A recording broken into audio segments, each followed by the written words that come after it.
បាទជម្រាបសួរពុកម៉ែបងប្អូនថ្ងៃនេះបងប្អូននាំឲ្យស្គាល់ម៉ូតូប្រភេទ PSX 021ចំនួន2គ្រឿងសម្រាប់ម៉ូតូ PSX នេះបងប្អូនដែរបាទវាមានលក្ខណៈពិសេសរបស់វាគឺកែរៀងពីមុនឆ្ងាយរៀងវាស្អាតខុសពីមុនបងសូមបងប្អូនជួយមើលបាទគឺវាកែចកោស្អាតប្រព័ន្ធចកោវាស្អាតជាងមុនក្បាលគឺស្អាតតូចស្រឡឹងស្អាតជាងមុនឆ្ងាយបងហើយនឹងប្រព័ន្ធពិសេសគឺប្រព័ន្ធ hybrid របស់វាគឺស៊ីសាំងតិចជាងមុនឆ្ងាយសំចៃសាំងបានច្រើនធ្វើបងប្អូនកាត់បន្ថយនៃចំណាយនៃសាំងបងប្អូនណាហើយប្រព័ន្ធភ្លើងវាគឺភ្លឺច្បាស់ល្អជាងមុខវាចេញមករចនាស្អាតណាបងប្អូនណាជាងមុខវាភ្លឺស្អាត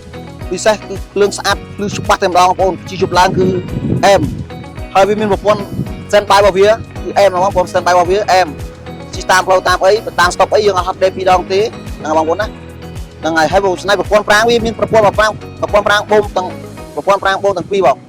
ប្រព័ន្ធប្រាំងចាប់មួយ C2 ដល់បងប្អូនណាកុំច្រឡំសោះអានេះចាប់មួយ C2 តែម្ដង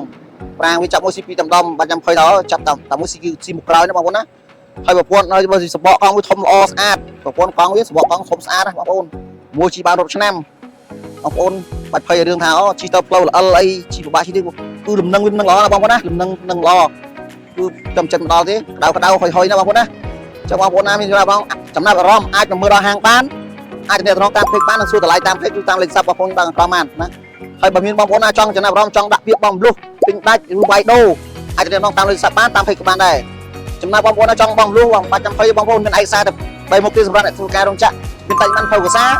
និងការការងារនឹងអាចដាក់ពាក្យយំទៅបានបងប្អូនណាហើយសម្រាប់អ្នករកស៊ីមានតាតាច់ញ៉ៃបានភៅភាសាតែប៉ុណ្ណោះនឹងអាចដាក់ពាក្យយំទៅបានដូចគ្នាបងប្អូនណាមានចម្ងល់ចង់សួរចង់ដឹងពីព័ត៌មានផ្សេងៗអាចទៅតាមเพจបានឬតាមលេខសាប់បងប្អូនផ្ទាល់បានអរគុណជម្រាបលាបាយ